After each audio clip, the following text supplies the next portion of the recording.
Hey guys, it's Average and welcome back to the channel, and we're taking a look at the brand new famous flyer, the Mitsubishi Heavy Industries MU-2. Now this is by Inibuild, and this has just come out very recently. It is $14 on the marketplace, and there's not a feature list shared with the product, but I can tell you it comes with an electronic flight bag, and it comes with 3 liveries plus the 2 usual famous flyer Microsoft liveries that no one actually uses. So 5 liveries total right here. Now the MU-2 was Japan's first post-war, Mitsubishi's first post-war aircraft design, I should say, in 1956. Designed as a light, I can speak English, light twin turboprop transport for civil and military roles. It first flew in 1963, and they were powered by the Tremecca Azu turboprop engines. Obviously, they've got different ones since then. They're now using Garrett's mostly. Now, it's a high-wing twin-engine turboprop, as I mentioned, with a pressurized cabin. And like I said, made in flight in 1963 in September, and it's one of the most successful aircraft in post-war Japan, with 704 built in Japan and San Angelo, Texas in the US. And it's been produced until 1986. They're still flying in the service. Like I said, it's the MU-2Bs, which is what this one is, powered by Garrett engines. And they are, of course, using different variations, like the MU-2B10 would be, for example, MU-2D, all those different numbers. They all mean something, probably. But Mooney actually got rights in North America to sell and assemble them. So you could technically call it a Mooney MU-2 because they assembled them in the US for them. So, right, numbers and specific details. Obviously, it's served the military, notably Japan's Air Self-Defense Force, or Aerial Self-Defense Force, and the Ground Self-Defense Force. And it's served in Argentina, New Zealand, the US as well. They've been working contract at Tyndall Air Force Base in Florida, doing undergraduate air battle management student control work, weapon control work. So they actually fly for the US Air Force too, technically. One is flown around the world. And in terms of statistics, let's take a look at her now. Now, an MU-2L, which is a later model of the current one we're looking at, can take 4 to 12 passengers. It's 39 feet in length with 39 feet wingspan, a height of 13 feet. Powered by a pair of, currently on the L model, are the AI Research TPE 331s, which I believe are an evolution of the Garrett. Now, performance, she can do cruise speed of 295 knots, which is rather quick. Economical cruise of around 260. Stalls at 100 knots, so a very fast stall, actually, with flaps down. So she lands quite quickly. And a range of a whopping 1,200 nautical miles at 25,000 feet, with full wing and tip tanks. That's a 30-minute reserve on top of that, so that's a pretty good distance. So you can get to about 29,000 feet. Takeoff run to 50 feet is 2,100 feet and 1,800 feet for landing. So let's go and take a look at the actual aircraft herself in the sim. We'll go exterior first, and we'll take a look around. Now, again, this is Inibuilds, and texture-wise, it's not awful, but it's also not great. It's not the highest resolution thing I've ever seen. It's a really cool looking aircraft. I quite like it. I think the rivet detail's a little bit bold for my taste. Hopefully on some liveries with lighter colour or darker colours, we'll see people turn it into an overlay. Because it's the one thing that bugs me when we see layers of textured paint kits and you have the nuts and bolts on one layer. People don't colourize it, or people don't set it as multiply or an overlay. So you just end up seeing these bright white rivets, which wouldn't be this colour. Don't paint kit, folks. Modify the opacity of your layers. It makes a big difference. Because they should be the same colour as the rest of the bodywork. But I digress. Let's take a look at the gear. Ooh, hello. It's an open box in there. Detailed enough, though, including the gear actuators. Side doors here. Very wheelie. Yes, very wheelie. Cabin. Now, we have 2 variations of this, and this is what comes with the aircraft. We have, of course, the ability to... I'll do this once we're in the actual cockpit mode. I think we have to switch into, but I'll do that now. So, up in the cockpit here, we will cycle backwards as I go, whee. Now, we can open the door from here. We can toggle cabin lighting from here. And as we go forward to EFB, right here, we go to our settings. We can switch to passenger or cargo, and we can go to modern cockpit, which has the central instruments here, including GPS units, transponder, and audio panel. We can switch to a classic mode, which has the original 60s era tech in here. If you want to fly with that, including weather radar, navcom radios, and all the rest of the features here. Including transponder there. We'll put that back to modern. You can always set to takeoff config, landing config as well. Get everything set up as well. L and Z. Not actually sure what those are for. But we'll find out. It doesn't actually specify in the manual. We also have a moving map here, which is the typical one you get from a Sobo. Useful enough, to be honest. You can send it back on the aircraft. You can go home. If you have a flight plan set, it will show your departure and arrival METARs, which is pretty nice to have as well. Now, of course, this will just switch to the cargo variant, and you'll see here we have some cargo. Now, I'm going to quickly test here to see if this is changeable. Nothing's listed in baggage. And we have all our baggage in one station. So that's different. Well, we fell over from putting 5,000 pounds in the back. Wasn't what intended. But nothing changes in here. So, very, very static. There we go. But we have at least got the cargo interior, which is kind of cool. Even if it's a little bit redundant with static cargo. It's a $14 aircraft. I can live with it. It's not the end of the world. But the fact we have two interiors is quite nice. Especially unusual to give us a cargo variant as well. Which I quite appreciate, to be honest. Okay, so let's go about working on how we start this baby, shall we? And get going for a quick trip around Orcas Island. So I'm going to pull my checklists up from the actual manual, which are included in the folder. You'll have to go to your official folder for Asobo. We'll put our battery on. Now, our battery should be down here. That's the generators. Where is it?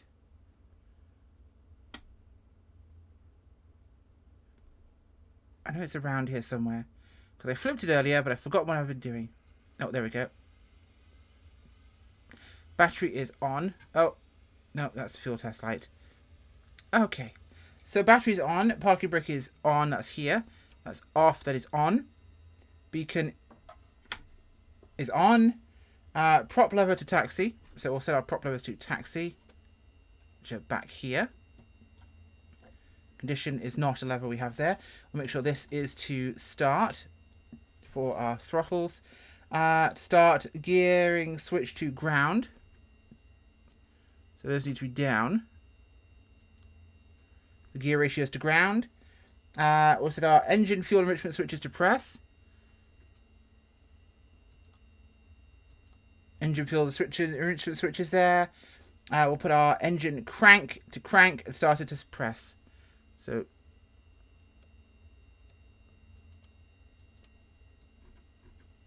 this should start our engines. In theory.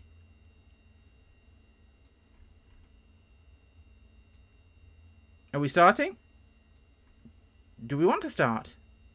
I'm following your checklist. It's not starting.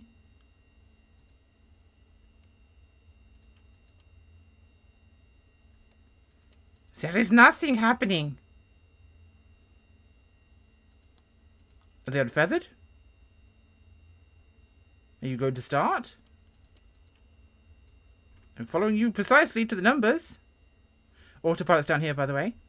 You'll notice we have our turn bank, we have capture, we have track, we have heading. So we've got heading there, we've got autopilot track mode, so that's we nav. Localizer, we have, of course, down here. Loc, and we also have alt hold, and we have our ability to control vertical speed.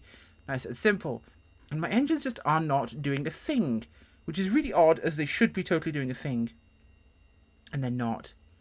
So that's quite an unusual little beastie. Pull our checklist up again. We'll do this manually. Engine start. So battery is there. It's on. Parking brake's on. Beacon light's on. Taxi is set to taxi. We are set to start. Gearing's to ground. Fuel enrichment switch to press. Are those up or down? Okay. Start switch to press, that to crank. That is set to crank. It's exactly what it needs to be. So I'm doing everything right. It's not starting for me for some reason. Is this maybe not far enough up to start?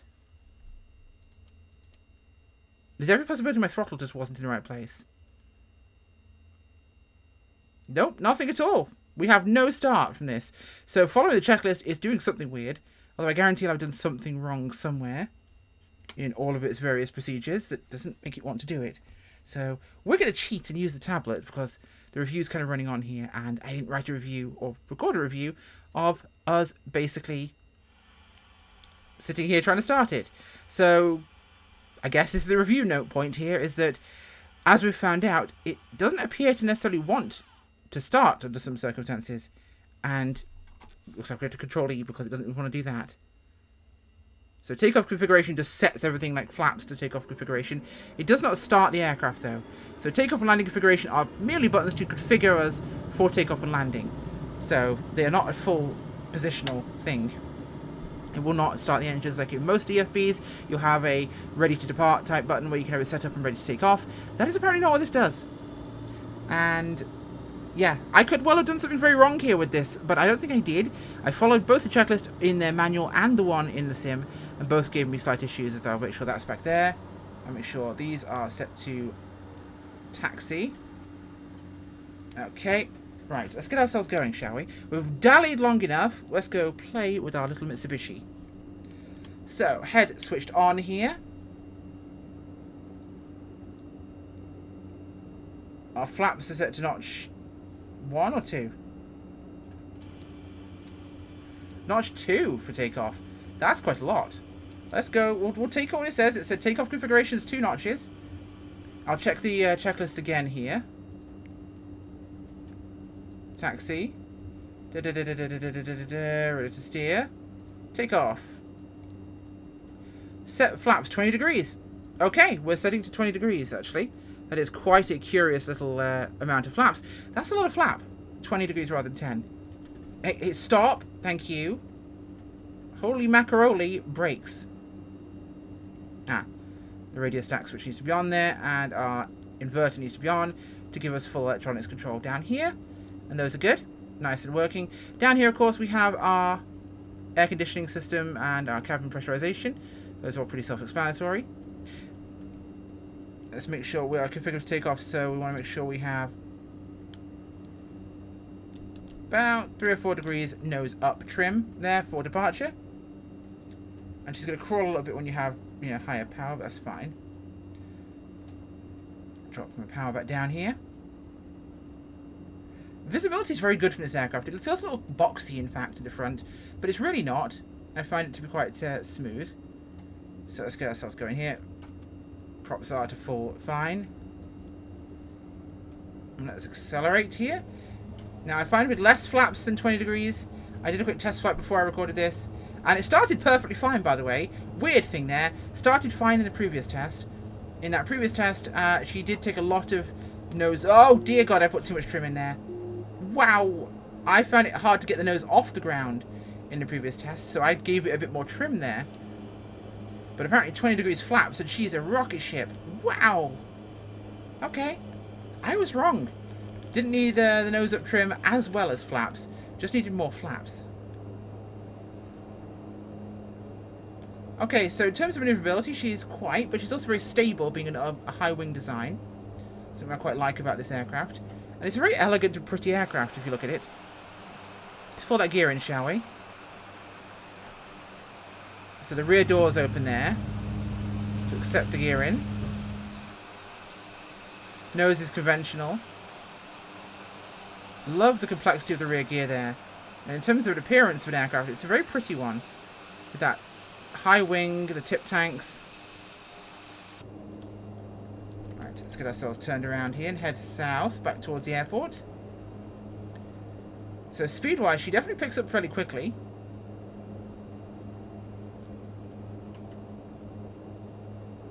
Nice and easy there. There's our strip. Even visibility to the side is very good. Tons and tons of visibility.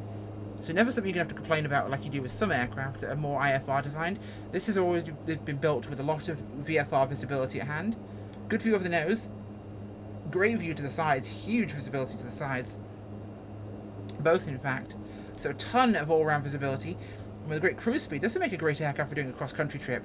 And with a Beechcraft Duke on the horizon, I'm a little torn as to which I would prefer.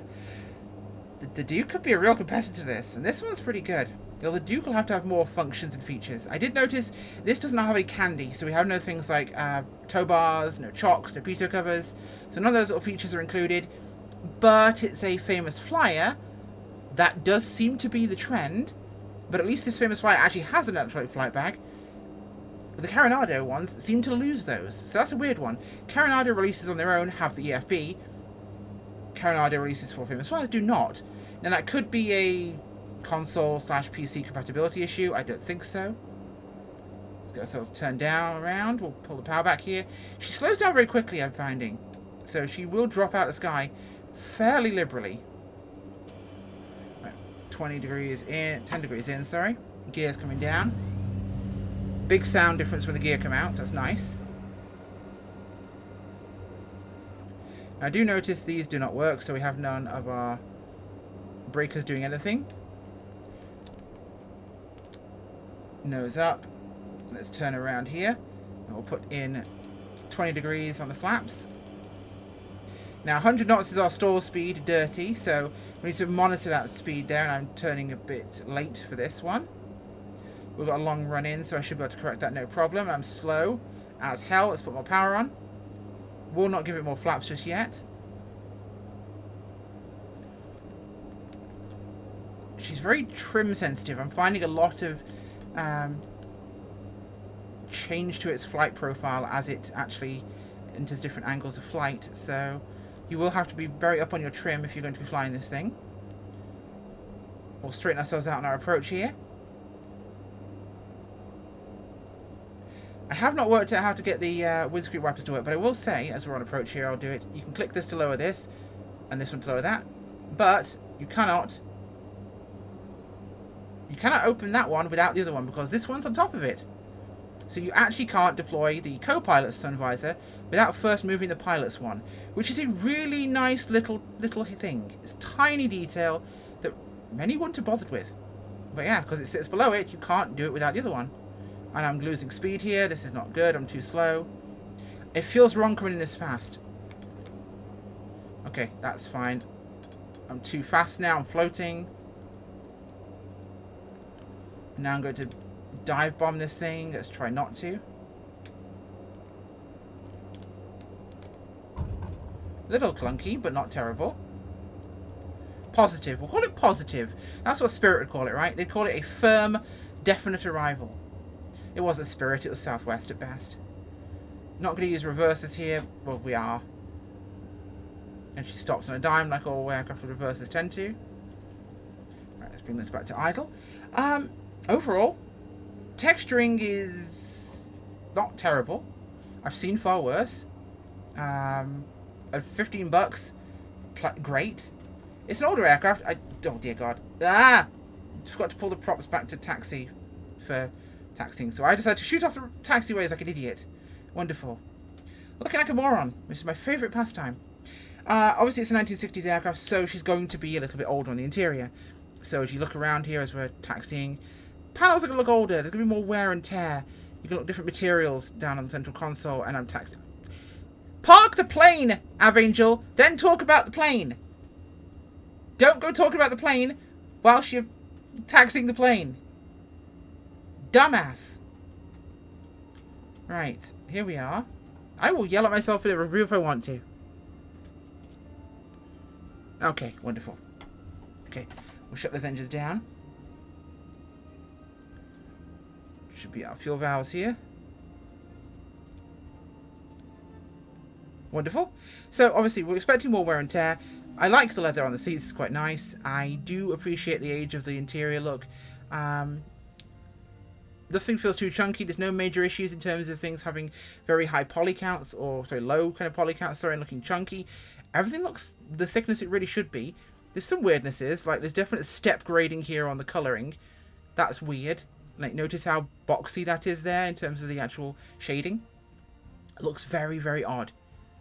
Like, it looks like it's been tiled. That's really obvious and it's weird. You've got some kind of distortion patterns here from where there's been a compression issue. Whatever they've used to compress it has basically butchered it and caused stepping. That's a texture issue. I know that one for sure. I like these. I like the fact one falls down, the other one doesn't. I don't think the scratching on the glass is too severe. There is some, but it's not that noticeable in most lighting. That works for me. Exterior-wise, I would appreciate a bit more care when it comes to the rivets and them being the right colour, because it's like paint kit go burr. I do like the fold-out landing lights. Those are quite pretty. Love those. Overall, the aircraft looks good. It flies very well. It flies in a very unique manner. It takes some getting used to because she does land fast. That's my own fault with how I landed her today. I'm used to planes that land a lot slower, so my instinct was I'm coming in too fast, so I was slowing down too much, which led to us a bit of a clunky landing. Actually, 1 second. Oh, interesting. So rather than having actual traditional flaps, we have almost spoilers that deploy to act as our flap surfaces. That is interesting. That must really affect how its flight characteristics are. Because you notice one spoiler will deploy to give us the roll control, rather than having that. And we have the full length flaps. So that makes for a very weird that it's such a high speed landing aircraft, but it's a very thin wing with a very kind of controlled aerofoil. So good for flying high speed, terrible for stall. Which you'd think this much flap would be great, but obviously with this narrow an aerofoil, it needs this much flap to land. Which means they had to dedicate the roll control to the spoilers. Interesting aircraft. Love the design. Unique. Would have quite liked the longer version as well, but we'll take the short one. Do like the MU-2. Always have. Fun aircraft. Is it worth it? Yeah, I'd say it's worth it. I've been rambling for quite a while, and you probably bored and clicked off the video already, so if you haven't, congratulations. You once again listen to Avangel Ramble. Enjoy. Bye.